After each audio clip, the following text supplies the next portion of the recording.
curso Noções Elementares, do curso Noções Elementares do Processo Previdenciário, com o nosso professor Juiz Federal Daniel Machado da Rocha, que vai dar sequência no módulo 1, Introdução ao Processo Previdenciário e Interesse de Agir. Desde já lhe passo, então, a palavra e entrego a aula aos seus comandos, doutor. Muito obrigado, Patrícia. Sejam todos bem-vindos à nossa segunda aula do nosso curso de noções básicas, de noções elementares de processo previdenciário. É, mais uma vez, uma satisfação muito grande ter a oportunidade de conversar a respeito de temas tão relevantes da nossa jurisdição previdenciária, né? Bom, quando a gente fala em interesse de agir, né, em matéria previdenciária, obviamente que nós pensamos, em primeiro lugar, da necessidade, da utilidade do cidadão ingressar em juízo buscando a concretização de uma determinada pretensão através da atuação do Poder Judiciário, né? Ou seja, em geral, né, se nós pensamos no funcionamento da administração pública como um todo, a administração pública ela deve atuar com base nos princípios da legalidade, da moralidade, da eficiência, da publicidade, né? De forma que, se os serviços públicos funcionarem de forma adequada, evidentemente que aquilo que deve ser levado ao Poder Judiciário deve ser a exceção e não a regra, né?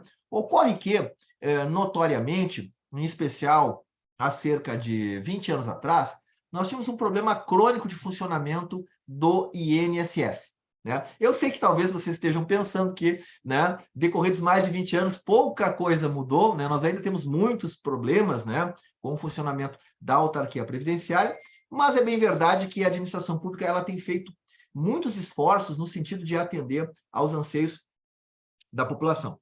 Mas, naquela época, nós tínhamos uma discussão que decorria do seguinte fator, né? Muitas vezes o cidadão chegava para protocolizar o seu requerimento de benefício previdenciário, né?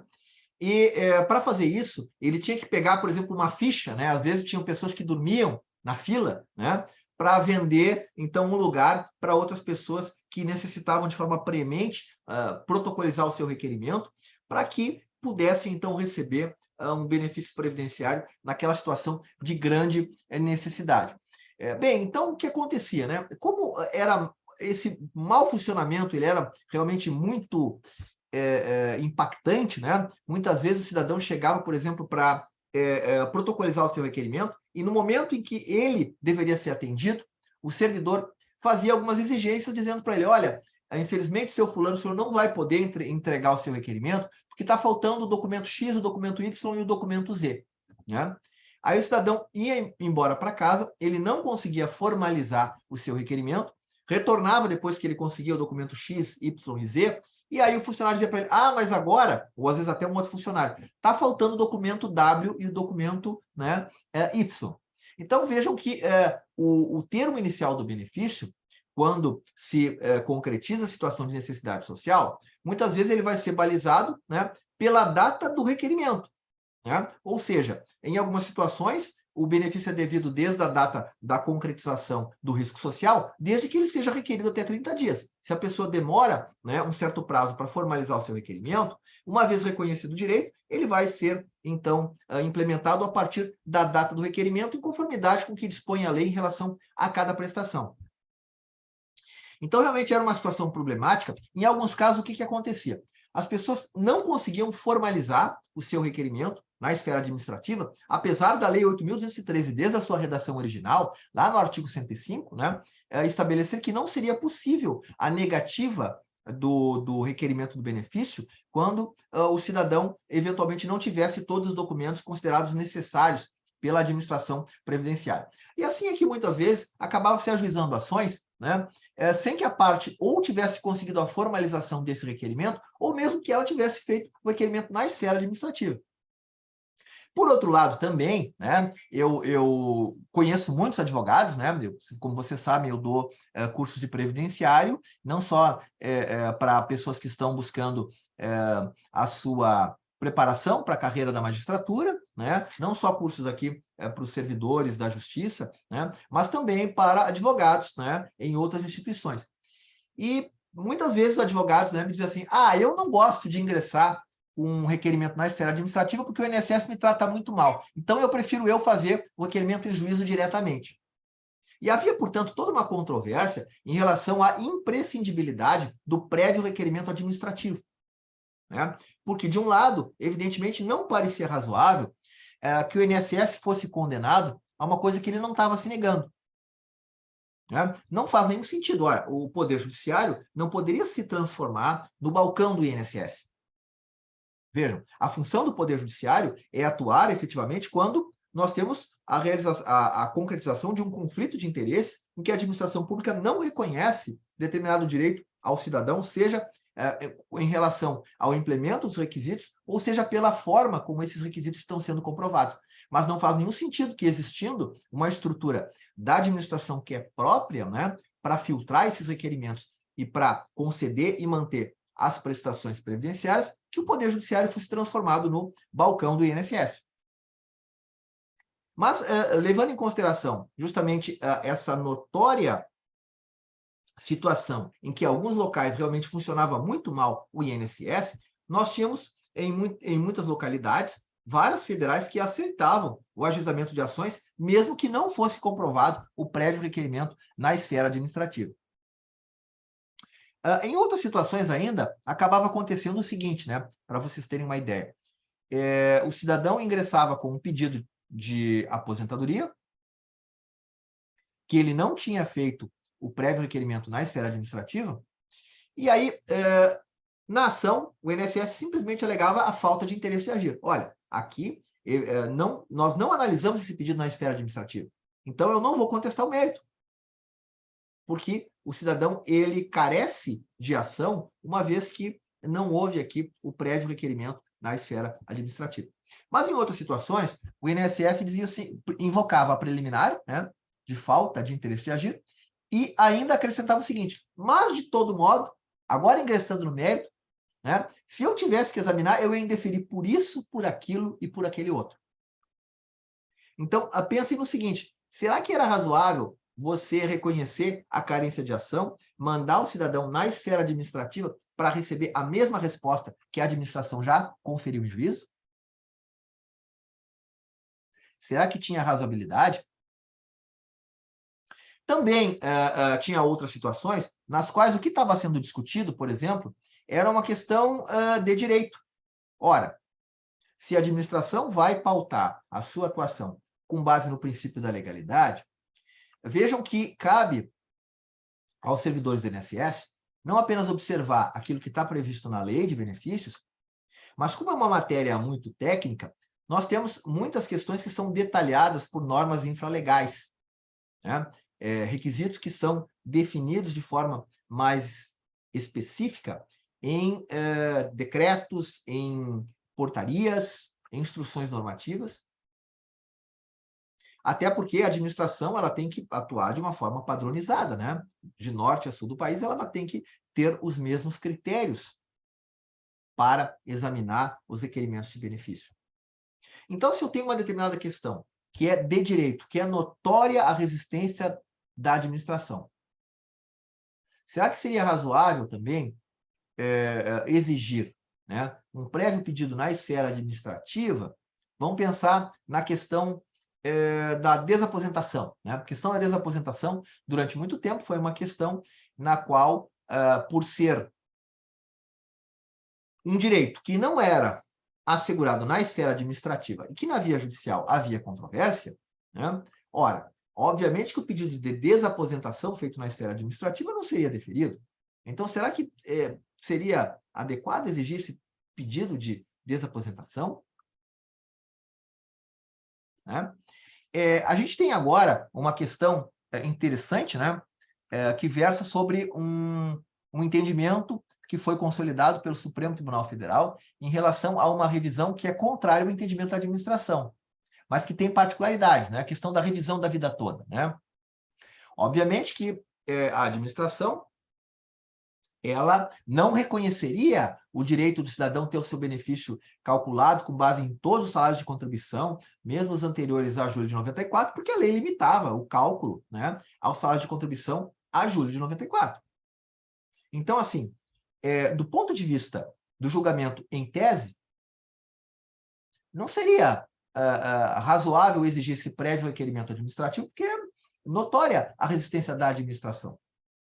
Entretanto, se for necessária a comprovação de fatos, né, que são diversos daqueles que constam nos registros do cidadão no INSS, bom, aí nós teremos uma revisão que não é apenas de direito, é uma revisão, né, de fato, e que, portanto, vai demandar, sim, a necessidade de uma análise na esfera administrativa. Bom, mas assim, agora que a gente já tem uma ideia mais geral, o que aconteceu?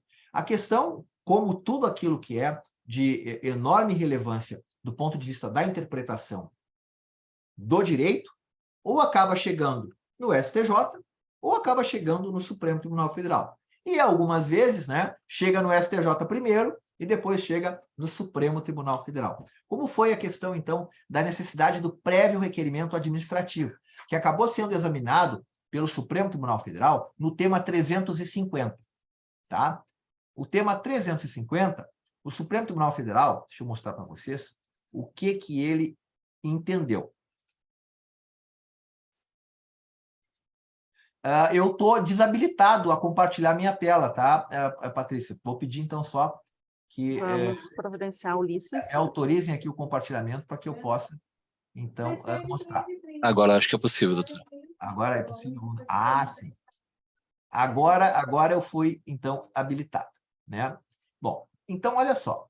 No tema 350, o Supremo Tribunal Federal vai fazer uma distinção importante, né, que parte da seguinte premissa. Tá? O prévio requerimento administrativo, evidentemente, que está ligado ao interesse processual sob o aspecto da necessidade e utilidade. Né?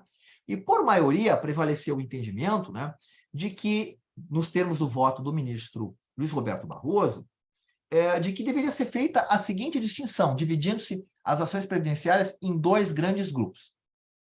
O primeiro grupo é composto, então, por aquelas situações em que o cidadão pretende obter uma prestação ou vantagem que é inteiramente nova, certo? Então, ele quer a concessão de um benefício que não foi ainda reconhecido pela administração.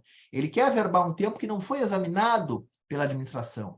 Ele quer a expedição de uma certidão de tempo de contribuição e, para essa certidão de tempo de contribuição ser expedida, a administração vai ter que valorar a existência de determinados fatos. Então, sempre que a análise ela demanda a necessidade de uma análise fática, essa análise ela deve primeiro ser feita pela administração, tá? Porque a administração não pode ser condenada a algo que ela não está se negando. Né? Não faz sentido, né? Porque em algumas situações, eu vou dar um outro exemplo para vocês que aconteceu numa cidade que eu trabalhei, né? Aqui na região metropolitana.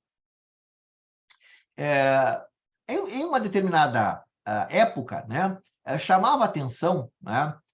Dos magistrados e dos servidores da Justiça Federal, a seguinte atuação de um certo escritório de advocacia, né? Ele ingressava com pedidos de aposentadoria em que se juntava só a CTPS, por exemplo, tá? E aí o que acontecia? O INSS indeferia o pedido de aposentadoria, porque foi juntada só aquela CTPS. Aí, em geral, se esperava 6 meses, e 6 meses depois do indeferimento, era ajuizada uma ação e que se juntavam mais de 200 documentos. Tá? Então, assim, se juntavam todos os tipos de documento. E aí o INSS, quando contestava, dizia assim, olha, em preliminar, eu quero dizer aqui que o cidadão aqui estava se utilizando de uma conduta, né? Porque se ele tivesse feito esse pedido na esfera administrativa, eu teria deferido, porque agora está comprovado que ele tem direito. Agora, quando ele fez o pedido, olha aqui o processo administrativo, ele juntou só a CTPS. Aliás, o cidadão não, né? Porque, na verdade, todos os processos eram patrocinados pelo mesmo escritório da advocacia, que tinha aquele procedimento, né? Fazia o requerimento só com a carteira de trabalho do cidadão, esperava 6 meses e depois ingressava em juízo, então, com todos os documentos. Ou seja, praticamente era uma atuação, né? Na qual se forçava o indeferimento da administração para buscar, então, né, uma condenação judicial na concessão do benefício com, eventualmente, ônus de sucumbência, né, relativos, então, à resistência que a autarquia pudesse oferecer dentro do processo. Então, observem, né, volto a dizer, de um lado, o INSS não pode ser condenado a uma coisa que ele não está se negando. E de outro lado, né, a gente deve pensar que, via de regra, os servidores da administração estão em melhores condições de examinar o implemento dos requisitos para a concessão de um benefício previdenciário, porque eles têm acesso, né, aos sistemas específicos que valoram toda a vida laboral do cidadão e, eventualmente, se existe a necessidade de corrigir, né, ou de esclarecer determinada situação, é mais fácil de que esses servidores orientem o cidadão para que ele possa ter acesso à prestação previdenciária. Então, assim, via de regra, as demandas que vão buscar a concessão de uma prestação ou de uma vantagem inteiramente nova, elas devem ser submetidas, então, a um pedido na esfera administrativa.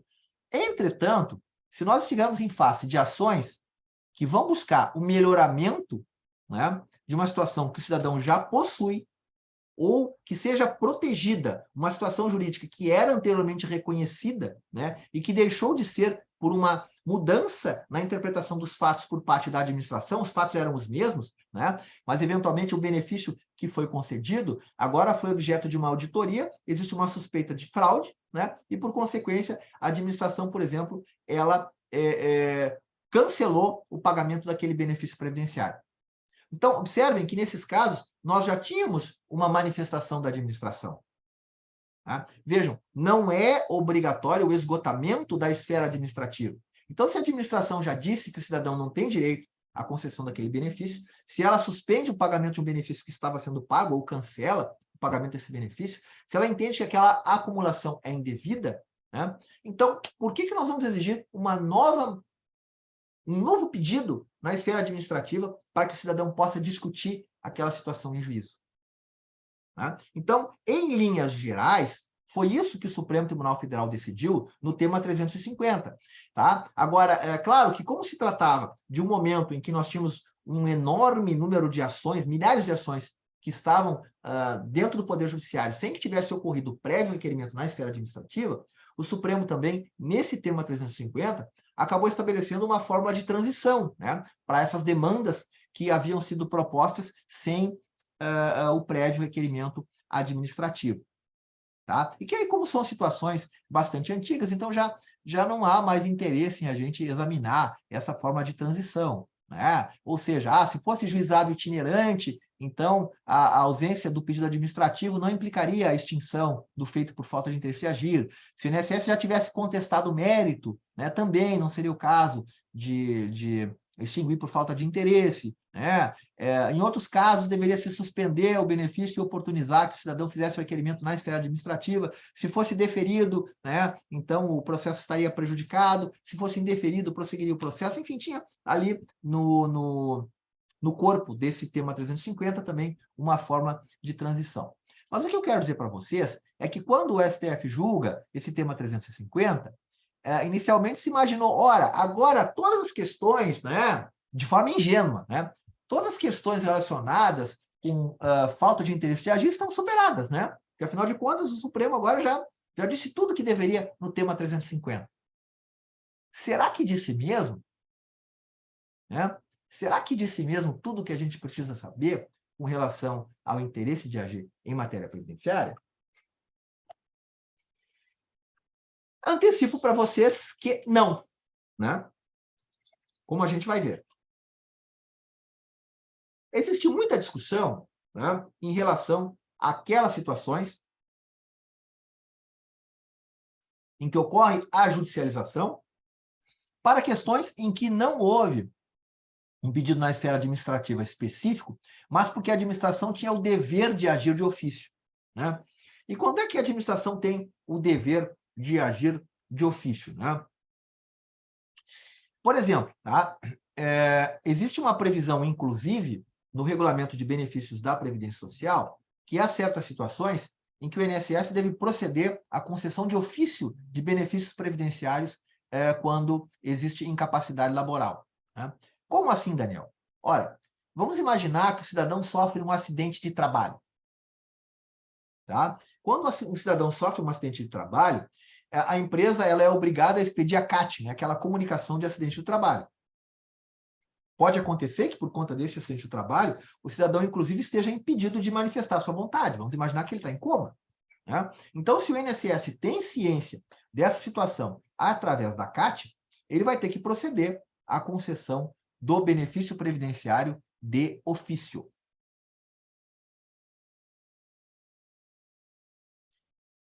Outra discussão. Quando o cidadão é vitimado por uma situação que pode acarretar ou que acarreta a sua incapacidade laboral, o que ele consegue fazer normalmente é o agendamento de uma perícia, né?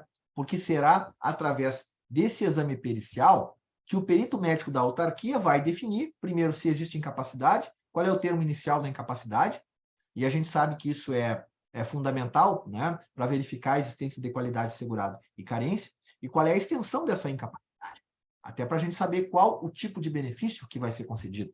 Se vai ser um auxílio por incapacidade temporária, né, uma aposentadoria por incapacidade permanente, um auxílio acidente, né? Então, às vezes, quando, por exemplo, o INSS cessa o pagamento de um benefício, na verdade, ele já está dizendo, de forma implícita, que o cidadão não tem direito à concessão, por exemplo, de um auxílio acidente. Né? Por quê? Olha só. O auxílio acidente, nos termos do artigo 86 da Lei 8.213 de 1991, é um benefício que é devido nos casos de acidente de qualquer natureza para o cidadão que fica com uma incapacidade parcial permanente que afeta, né, o exercício da sua atividade habitual. Certo? Mas, assim, se o cidadão ele é um metalúrgico que está trabalhando numa empresa e ele sofre um acidente de qualquer natureza, o INSS não vai, naquele momento, conceder um auxílio acidente para ele. Qual é o normal?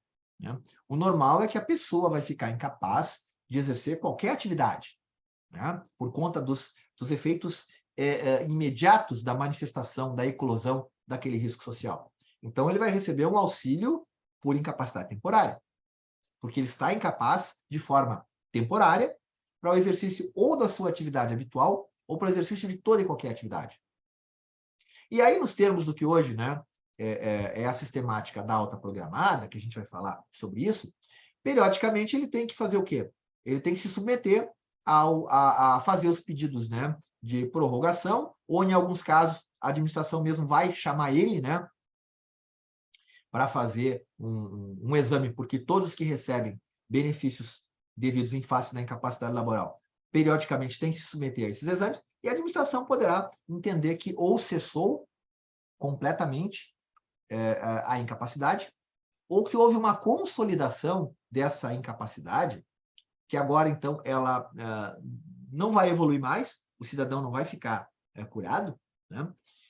Mas ele vai necessitar conviver com uma incapacidade que será permanente, mais parcial, e é por isso que, sendo a causa um acidente de qualquer natureza, que afeta a sua atividade habitual, ele vai fazer jus ao auxílio acidente.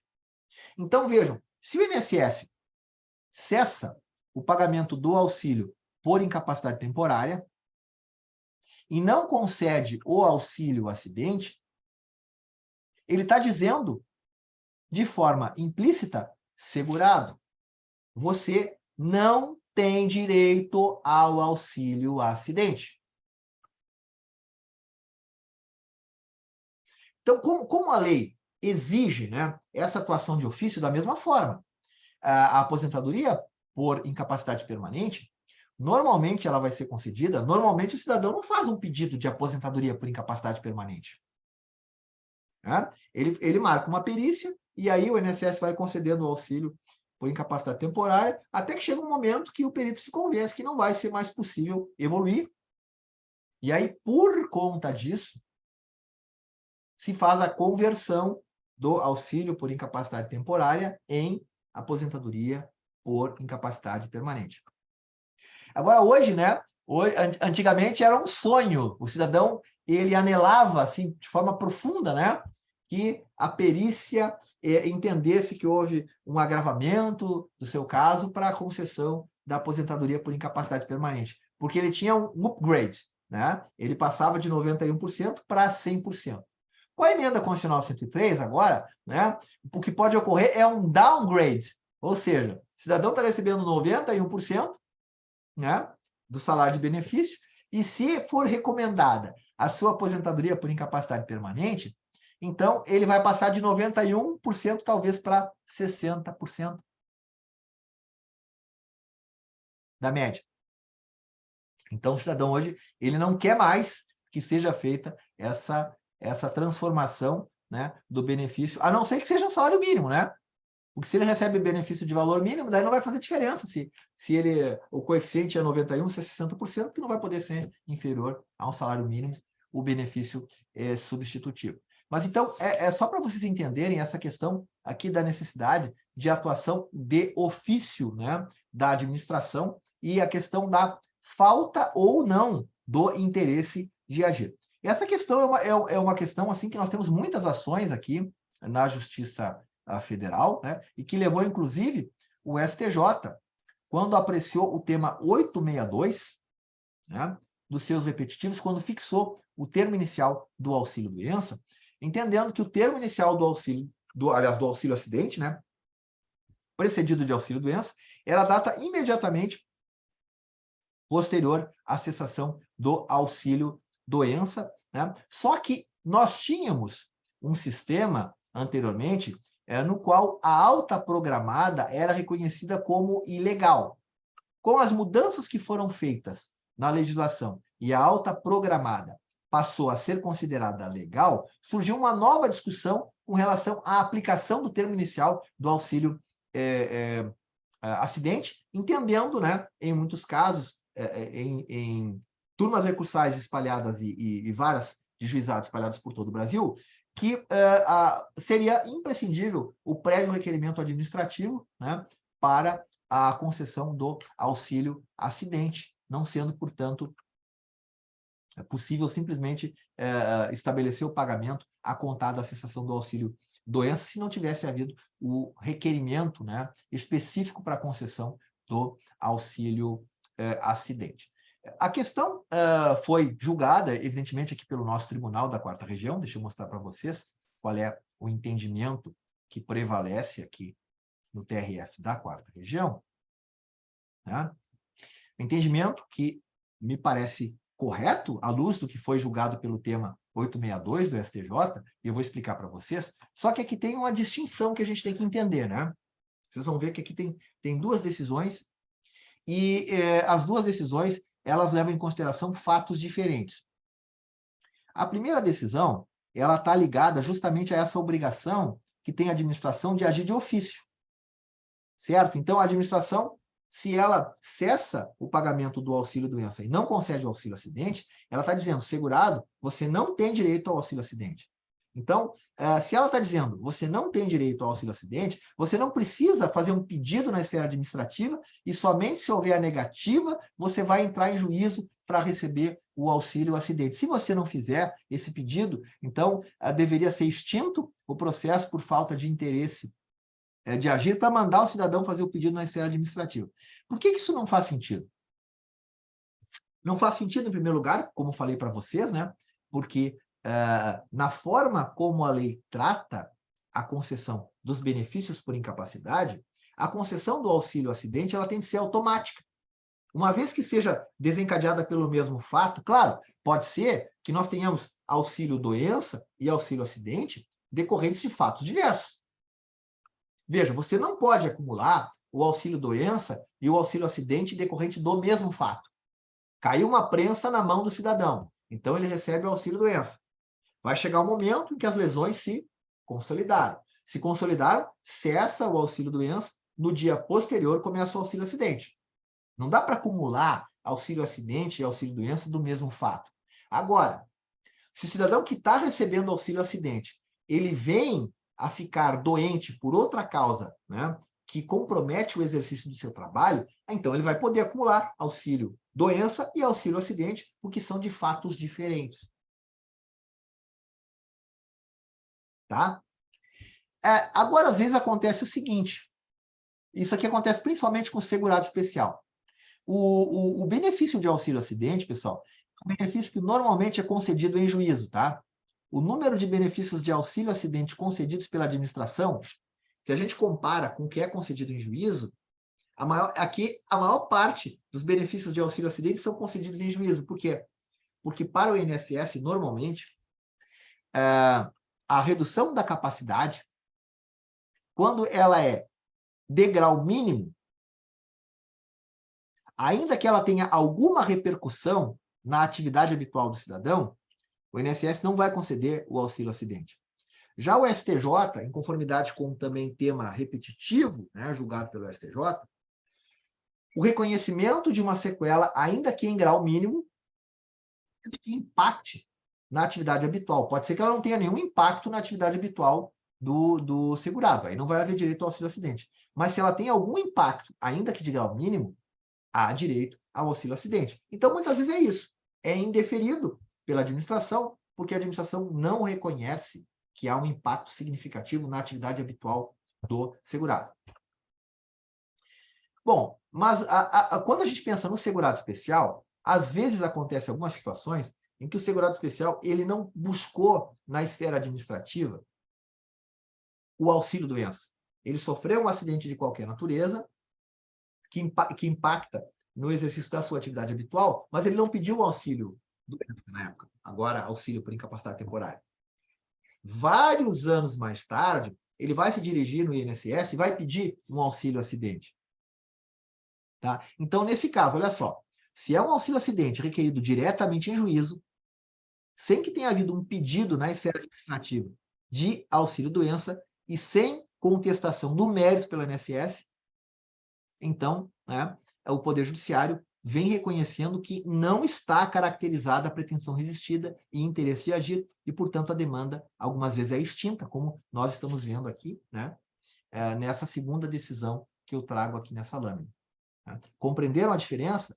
Então, se houve a provocação na esfera administrativa, houve a concessão do auxílio por incapacidade temporária, que cessou. Quando cessou, o INSS disse para o cidadão, você não tem direito ao auxílio-acidente, de forma implícita. Então, ele não precisa fazer um novo pedido na esfera administrativa. Ele pode entrar em juízo, porque quando cessou, a administração disse que ele não tinha direito. Agora, se a administração nunca ficou sabendo, né, da situação incapacitante, e agora ele entra em juízo pedindo um auxílio-acidente, bom, então não houve o exame, né, daquela situação, e por isso que vai haver a falta do interesse de agir. Certo? Bom, essa questão relativa à aplicação do tema 862 do STJ,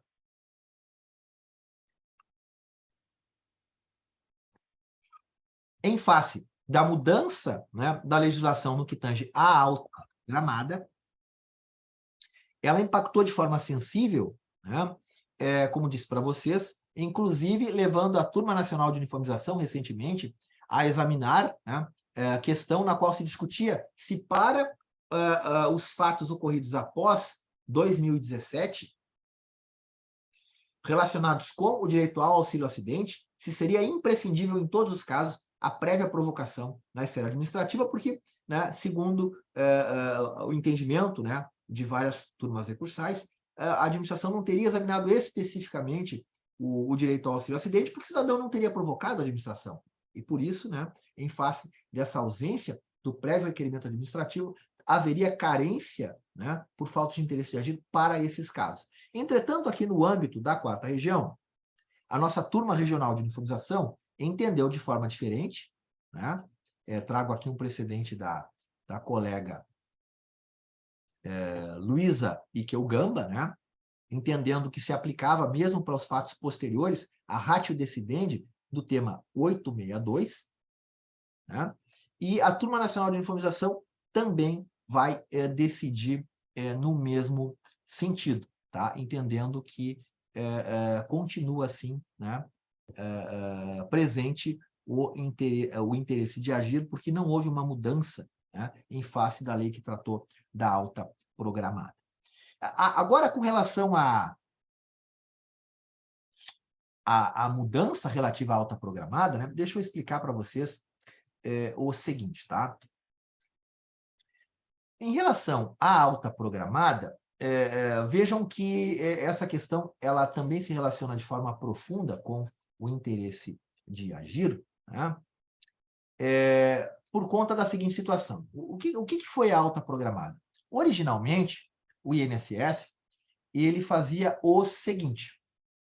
O cidadão, quando buscava a concessão de um benefício previdenciário, ele tinha que passar por uma perícia para o deferimento do benefício e a cessação do benefício também reclamava uma segunda perícia, pelo menos, né? Então, assim, levando em consideração a redação da lei de benefícios, né, se entendia que a suspensão do pagamento só estaria autorizada depois da realização de uma perícia que atestasse a recuperação da capacidade laboral. Agora, se a gente pensar um pouco, né, isso realmente era contraproducente. Era contraproducente por quê? Vejam, né, se fico incapaz de exercer a minha atividade habitual, né, já tenho que me submeter a uma perícia para concessão do benefício. Se eu acho que eu recuperei a minha capacidade laboral, eu tenho que voltar ao INSS para fazer uma segunda perícia, é uma perda de tempo. Não é verdade? Então, é muito melhor o quê? Olha, o perito, quando concedeu o benefício, ele já fez uma estimativa que, na maior parte, não estou dizendo em todos os casos, mas na maior parte dos casos é uma estimativa razoável, né? Que leva em consideração, né, uma medicina de evidências. Também nós temos ali, hoje, com base na inteligência artificial, também, né, nós temos ali milhões de casos relativos à concessão de benefícios com base em determinada patologia, e com circunstâncias semelhantes, a gente sabe que o cidadão vai ficar incapaz em regra por 90 dias, por 120 dias, então não tem nenhum problema você fixar uma data, em tese, para a duração do benefício. E se você não estiver recuperado até determinada data, bom, então daí você faz um pedido de prorrogação, tá? E aí sim, aí a administração, para poder cessar o benefício, já que você está dizendo, olha, eu continuo doente, então daí a administração, para poder cessar, vai ser obrigada a fazer essa segunda perícia. Mas se eu já estou bom, para mim, né, é ótimo. Né? O benefício cessa, eu não preciso voltar lá para o INSS e está tudo tranquilo, está tudo numa boa. Só que o que acontece é que o programa, quando iniciou, ele foi muito mal implementado. Porque ele foi feito assim por normas que eram secretas, né?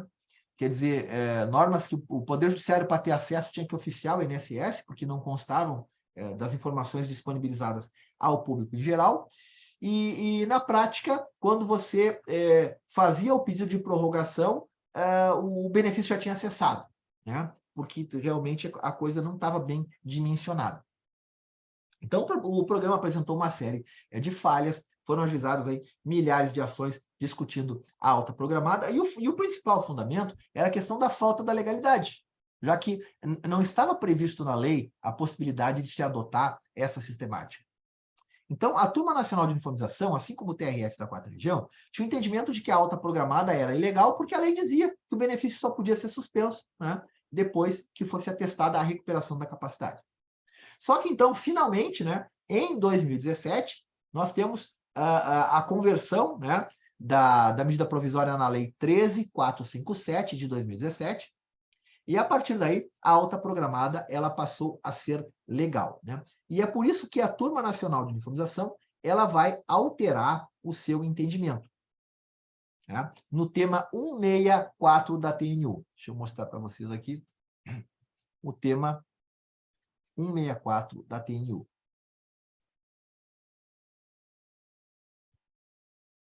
Então, vejam, com base no que dispõe a legislação previdenciária hoje, todo ato de concessão de benefício previdenciário, seja ele efetuado na esfera administrativa ou na via judicial, deve fixar um termo final para a concessão do benefício, né? Sendo desnecessário, nesses casos, a realização de uma nova perícia, né? Porque se o cidadão se sentir incapaz, ele tem a possibilidade de fazer o pedido de prorrogação do benefício, com a garantia de que o pagamento do benefício continuará sendo realizado até que a perícia médica ateste que realmente ele recuperou a capacidade, né? Então, a partir daí, vejam que entendeu, portanto, o Poder Judiciário, né, pelo menos no âmbito dos juizados especiais, que a alta programada era legal. Mas isso não foi uniforme, porque nós encontramos decisões nos tribunais regionais federais que continuaram atestando a ilegalidade. E mesmo como as decisões da TNU não têm efeito vinculante, tá? As decisões da TNU não têm efeito vinculante, a turma recursal de Sergipe, por exemplo, continuava dizendo que a alta programada era inconstitucional. Vai daí que o Supremo Tribunal Federal foi provocado e admitiu, né, a repercussão geral no tema 1196, né, que vai tratar, então, da constitucionalidade da MP 739, né, que depois foi substituída por uma outra medida provisória em 2017 e finalmente convertida na Lei 13.457 de 2017. Né? Eu já antecipo para vocês que, na minha leitura, se trata aqui realmente de querer dar murro em ponta de faca, né? Porque, como eu falei para vocês, no início, o sistema ele era muito mal concebido e as pessoas não tinham as informações adequadas. Hoje, todo mundo sabe, inclusive está lá na cartinha de concessão do benefício, que o benefício vai ser concedido até a data tal e que, se a pessoa não recuperar a capacidade, ela pode fazer o pedido de prorrogação. Então, está tudo bem, está tudo certo, porque a administração ela não tem condições de fazer essa segunda perícia, né? Essa perícia de saída, porque ela não consegue sequer dar vazão adequada aos milhões de pedidos de concessão de benefício. Então, não faz sentido, né? Realmente, essa questão de continuar dizendo que a alta programada é ilegal, porque hoje ela é legal, ela está na lei, e eu não consigo encontrar, né, um fundamento para dizer que ela seja inconstitucional. Data máxima vênia, né? Apesar dos esforços, então, que são feitos aí, hermenêuticos, para extrair uma inconstitucionalidade em relação a isso. Agora, outra discussão, ainda nessa seara, a gente vai ver que, em texto de agir, a gente pode falar muito tempo a respeito disso, né? Hoje, a discussão está sobre o pedido de prorrogação, tá? Por quê? Às vezes acontece o seguinte, o benefício ok, a alta programada é legal, né? Beleza. Mas, muitas vezes, o cidadão, ele faz o pedido de concessão de benefício previdenciário, ele recebe lá na cartinha e ele é informado pelo perito que, se ele chegar até a data X, ele não recuperar a capacidade, que ele tem que fazer o pedido, senão o benefício vai cessar. E aí ele não faz o pedido, o benefício cessa. E aí ele entra em juízo. Haveria interesse de agir? Se o benefício cessou porque ele não fez o pedido de prorrogação? Vejam, era só ele ter feito o pedido de prorrogação que o benefício seria mantido. O benefício só poderia ser cessado, uma vez feito o pedido de prorrogação, depois que o INSS fizesse a nova perícia e dissesse está bom ou não está bom. Né? No âmbito dos juizados especiais federais, antes mesmo da TNU se debruçar sobre essa questão, né, o Fórum Nacional dos Juizados Especiais Federais já dizia que o pedido de prorrogação era indispensável para a manutenção do benefício, sob pena de haver a falta do interesse de agir. Entretanto, né, como nós tínhamos muitas decisões em sentido contrário, inclusive também no âmbito do tribunal, nós temos decisões em sentido contrário, a TNU ela tem o tema 277, tá? E no tema 277 da TNU ficou dito o quê? Que o direito à continuidade do benefício por incapacidade temporária, né, com estimativa de alta programada, pressupõe por parte do segurado o pedido de prorrogação. Né? Ou se ele fez o pedido de prorrogação e aí a nova perícia diz que a incapacidade deixou de existir, né? Nesse caso, o seu recurso não tem efeito suspensivo, tá? Então, o pedido de prorrogação, sim. Se ele faz o pedido de prorrogação, o benefício não pode ser cessado até que ele seja submetido à segunda perícia. Mas na segunda perícia, quando diz que ele recuperou a capacidade, aí, se ele não concorda, na esfera administrativa, o seu pedido não vai determinar que o benefício não cesse, a não ser que seja realizada uma terceira, uma quarta perícia. Não, né? Aí, realmente, se ele não concorda, ele vai ter que recorrer ao Poder Judiciário. Bom, mas ainda relacionado com o interesse de agir, a gente tem, né, a questão relativa a situações nas quais o cidadão está recebendo um benefício previdenciário, por exemplo, e ele pretende uma melhora, né, econômica do benefício que ele está recebendo. Vamos pensar o seguinte, o cidadão está recebendo uma aposentadoria por tempo de contribuição. Tá? Ele pediu aposentadoria especial, mas a administração não reconheceu os 25 anos laborados debaixo de condições especiais. A administração entendeu que ele tinha, vamos imaginar, 20 anos de tempo especial e o resto do tempo era comum. Mas, né, considerando que a administração tem o dever de conceder o benefício mais favorável dentro das condições mais vantajosas, olhou assim, olha, você atingiu os requisitos para aposentadoria por tempo de contribuição antes da emenda 103. Então, está aqui segurado. Aposentadoria por tempo de contribuição com fator previdenciário, mas você vai receber aposentadoria por tempo de contribuição. Ok, ele recebe essa aposentadoria, né, por um período aí, vamos imaginar, de 6, 7 anos. Aí ele consulta um advogado que diz assim, olha, no caso, a administração agiu mal aqui, quando ela não reconheceu esses 5 anos em atividade especial, porque, na verdade, aqui tinha que ser considerado os ruídos com o critério dos picos de ruído. Né? E aí, então, ingressa com uma ação. Bom, ou ainda, né, o advogado olha e entende que, na verdade, aquele tempo seria especial, mas em nenhum momento foi dito pelo segurado que ele tinha exercido atividade especial, até mesmo porque não tinha sido apresentado, vamos imaginar, né, os formulários relativos às condições nas quais a atividade tinha sido exercida. Então, vejam, ou a administração eventualmente examinou o pedido de concessão de aposentadoria com base nos elementos existentes, e aí é uma situação, né? Quer dizer, quando você pediu, você apresentou todas as provas para a administração. Então, quando vem a judicialização da questão, o Poder Judiciário, uma vez que entenda, né, de que a administração agiu de forma equivocada, vai dizer o seguinte, aqui existe o direito à concessão da aposentadoria especial desde a DER, desde a data de entrada do requerimento administrativo, porque todas as provas foram apresentadas e a administração ela fez uma valoração errada das provas que foram apresentadas. Então, os efeitos financeiros vão retroagir à data de entrada do requerimento.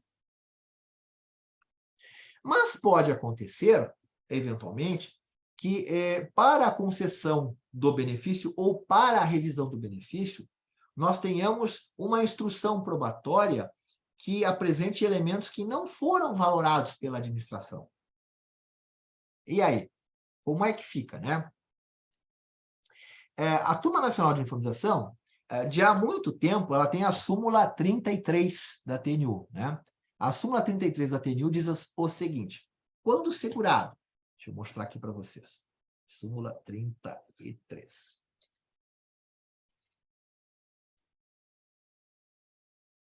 Quando o segurado houver preenchido os requisitos legais para a concessão da aposentadoria por tempo de serviço na data do requerimento administrativo, esta será a data do termo inicial da concessão do benefício. E, é claro, faz todo sentido, né, pessoal? Por quê? Cabe à administração orientar o cidadão para que ele tenha acesso ao benefício mais favorável dentro das condições mais vantajosas que ele possa fazer jus. Então, se ele faz um requerimento de benefício, veja que o cidadão ele é hipossuficiente, tanto do ponto de vista econômico, como também ele não tem as informações, ele não compreende toda a caudalosa legislação previdenciária, né? E as suas densificações administrativas. Né? Então, assim, caberia ao INSS dizer, segurado, você tem que apresentar aqui o PPP devidamente preenchido, o laudo técnico tem que estar da seguinte maneira, ou se não tiver o laudo técnico de condições ambientais, existem outras demonstrações ambientais que podem corroborar ou que podem até mesmo se sobrepor às informações que estão no PPP. O cidadão ele não tem condições de previamente saber tudo que ele precisa apresentar. E muitas vezes, quando você precisa judicializar uma determinada questão, né, vejam que, com muita frequência, nós temos um dissenso no âmbito do Poder Judiciário em relação a quais elementos podem servir como prova, né? Quais elementos que são idôneos para servir como prova. E até mesmo de que forma que esse início de prova material, eventualmente, ele pode ser implementado. Então, se a regra é o termo inicial de uma aposentadoria, né, para o empregado, pode ser, e para o doméstico, a data do afastamento do emprego, se for requerido até 90 dias. Para os demais segurados, né, a data de início do benefício vai ser a data de entrada do requerimento, desde que ele tenha preenchido todos os requisitos. Agora, se ele faz o requerimento, ele tinha preenchido todos os requisitos, será que é razoável que o Poder Judiciário diga assim, né, como eu já vi em algumas decisões? Eu considero que o direito à pensão por morte terá como termo inicial a data da realização da audiência de instrução e julgamento. Por quê? Somente na data da realização da audiência de instrução e julgamento é que eu me convenci que efetivamente a parte autora era companheira do segurado. Porque até então eu tinha, né, um início de prova material, mas graças aos depoimentos das testemunhas eu fiquei robustamente convencido de que ela era companheira do segurado. Então, será que faz sentido, né, o juiz fixar o termo inicial a partir do momento que ele se considera convencido, né? Ora, se o direito já existia, o momento em que esse direito foi comprovado, isso é outra coisa. Né? Então, é por isso que faz todo sentido a súmula 33 da TNU. Agora, quando a gente está tratando de uma revisão de benefício que foi concedido, né, dentro da ideia da necessidade do prévio requerimento administrativo, sob pena de nós considerarmos alguém como carente, né, de ação, vejam que se o cidadão apresentou elementos que levaram a administração a reconhecer que ele faz jus ao benefício previdenciário, e agora ele quer revisar o benefício previdenciário apresentando provas de que determinados períodos eram especiais, mas que não foram apresentados no momento da concessão do benefício. Então, se ele está trazendo elementos fáticos, né, se a gente for interpretar a ratio decidente do tema 350, né, nós temos questões de fato que não foram submetidas à análise da administração. Eu tenho provas de que a atividade do período de 87 a 91 foi elaborado em condições especiais, mas isso não foi apresentado no requerimento. Tá? Então, quer dizer, o benefício foi concedido, mas eu tenho uma circunstância fática que não foi apreciada. Bom, então, nesse caso, me parece que não é desarrazoado você entender o quê? Que os efeitos da revisão vão estar condicionados ao momento em que a administração apreciou efetivamente essa prova que não foi apresentada para a administração. Né? E isso fez com que a divergência de entendimentos levasse o Superior Tribunal de Justiça a afetar, né, mais um tema, que é o tema 1124. Olha só o que o Superior Tribunal de Justiça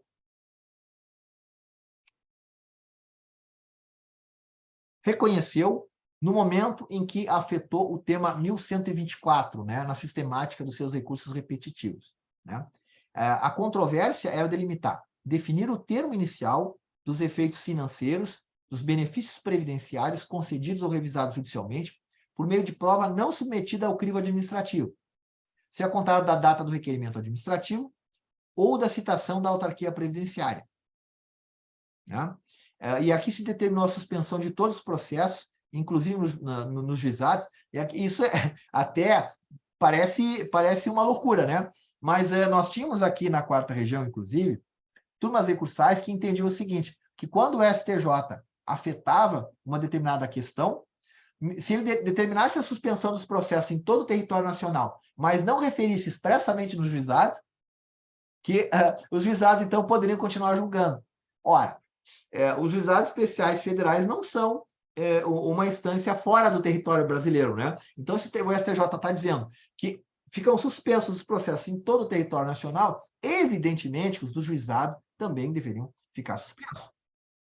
A não ser que a gente imagine que tem, né, juizado especial que não está submetido à jurisdição, né, do Superior Tribunal de Justiça, que é a corte que tem a competência para fixar qual é a interpretação que deve prevalecer da legislação federal.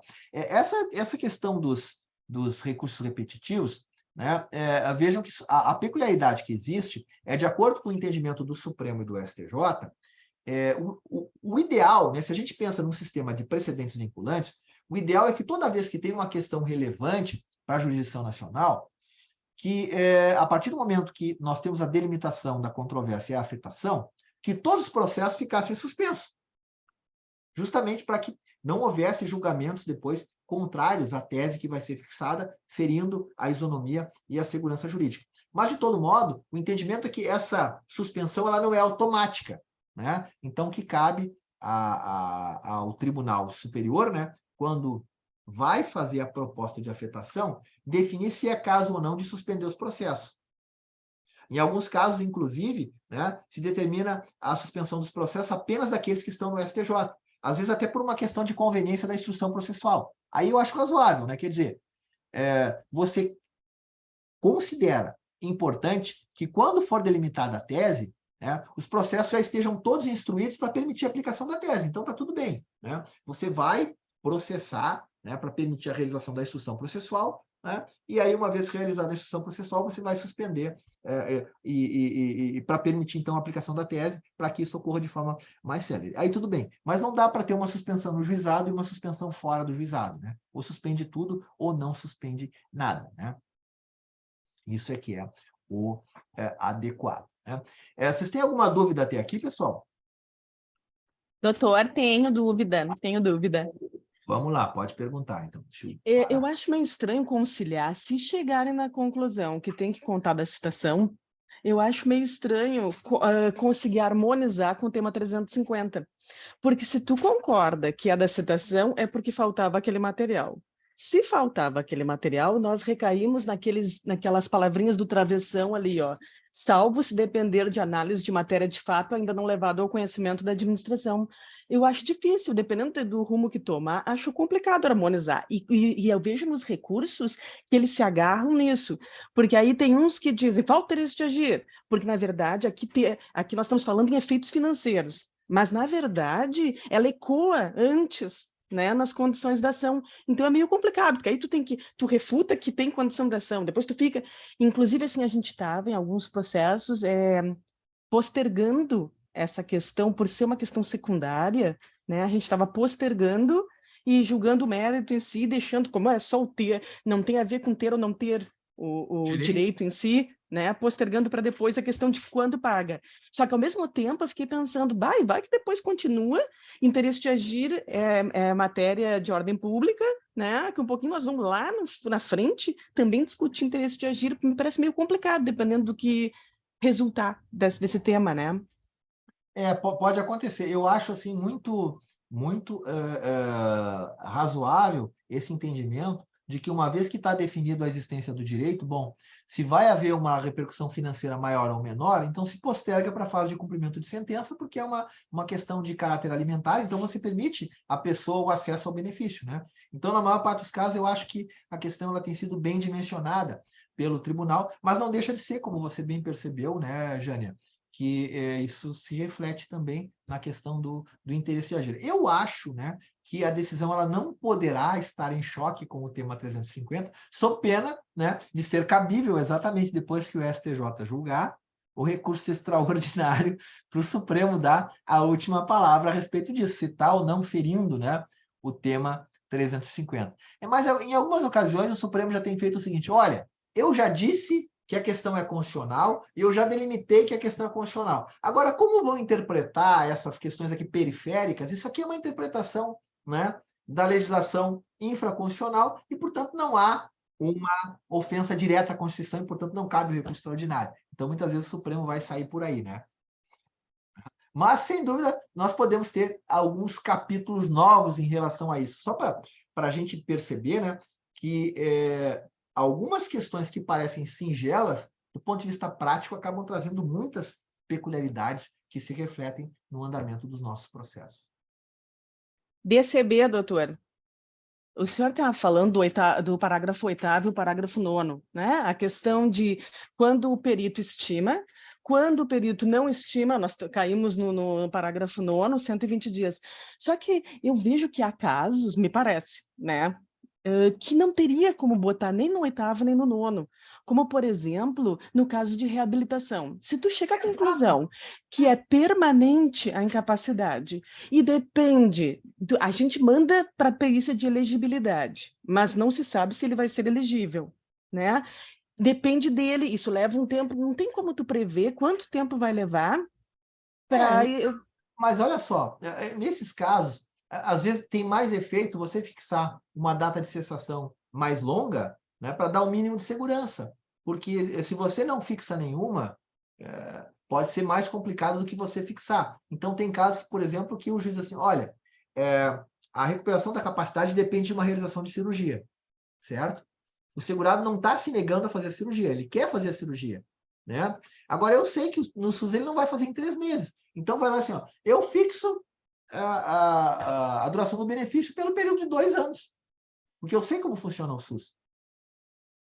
Né? Agora, o INSS não está impedido de chamar o cidadão para fazer uma perícia antes.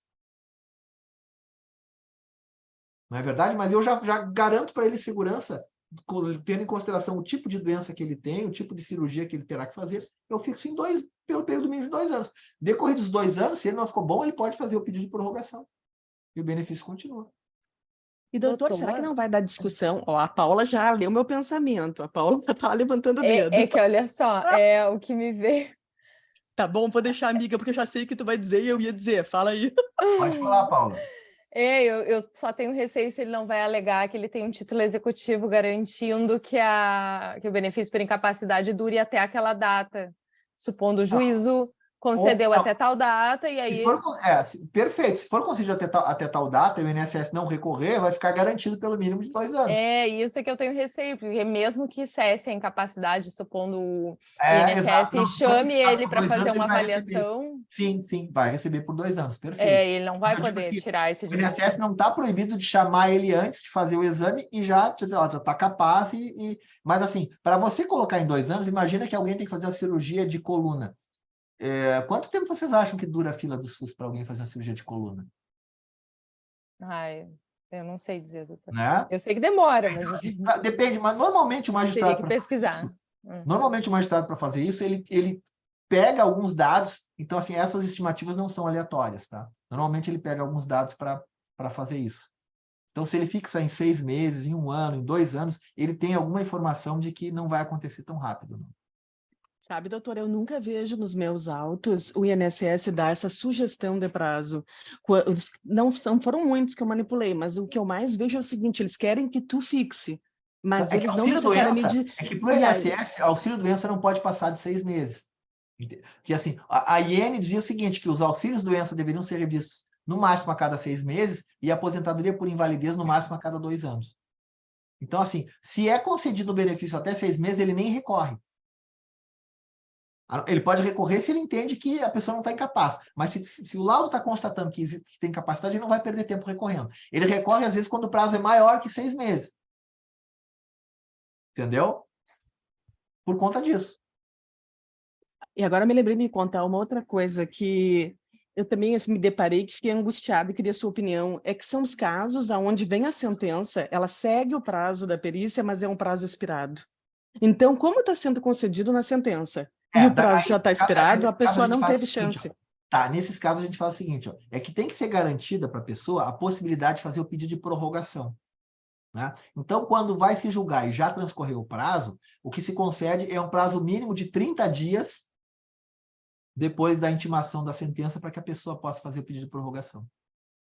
Agora, o que o senhor falou que tem que ser garantido esse pedido de prorrogação, peguei vários casos em que o INSS, ao realizar a perícia, já constata na perícia que ele já não está mais incapaz. É meio óbvia a minha pergunta, tá? Mas assim, e aí ele já fixa na perícia uma DCB, o perito já indica ali uma DCB, que é uma DCB anterior ou daquela mesma data da realização da perícia. E isso inviabiliza ele de pedir a prorrogação. Só que, ao mesmo tempo, essa perícia já está constatando a capacidade laborativa do segurado. Então, eu sei, eu já estou até dando a resposta, mas eu estou trazendo aqui a questão para ver se o senhor concorda com isso. Me parece que não há problema nenhum Não, se a perícia nesse caso. Se a perícia já está dizendo que cessou a incapacidade, não, veja Isso. bem, atenção, hoje já está capaz. Uhum. Aí não tem problema, a gente fixa o pagamento da data inicial até a data em que cessou a incapacidade, tá ok. Mas é que às vezes se fixa, né, a data de cessação e não se diz que a pessoa está capaz. Tem uma estimativa, é diferente. Uma coisa é estimativa, outra coisa é não tem mais incapacidade. Por exemplo, existiu incapacidade do período tal a tal. Bom, aí nesse caso não tem mais incapacidade, você vai mandar pagar de quando iniciou até a data que terminou. Mas o problema é quando o perito estima a capacidade até tal data e a pessoa não foi examinada e essa estimativa, porque o teu quadro ele pode melhorar, mas pode piorar. Então, daí sim, aí você tem que ter garantida a possibilidade de fazer o pedido de prorrogação. Então, são situações diferentes. Mas foi ótima a tua pergunta que me permitiu esclarecer essa situação. Eu tenho mais uma coisa só, que é lá no início da aula. E pode ser bem ingênua a minha pergunta, doutora. Mas aquela situação que o senhor colocou do benefício por incapacidade permanente, a aposentadoria, ser de um valor pior para o segurado, isso não inviabiliza que o INSS conceda esse benefício em detrimento do que está sendo postulado, né, no processo administrativo. Não. O senhor já viu alguma discussão nesse sentido? Não foi o benefício que eu pedi, então não era o que eu queria, então... Não inviabiliza porque você pede e a administração vai dar o que ela acha que você tem direito. Não, ok. Certo? Agora, sim. se você não concorda, aí você pode discutir em juízo, ou pode recorrer na sede administrativa.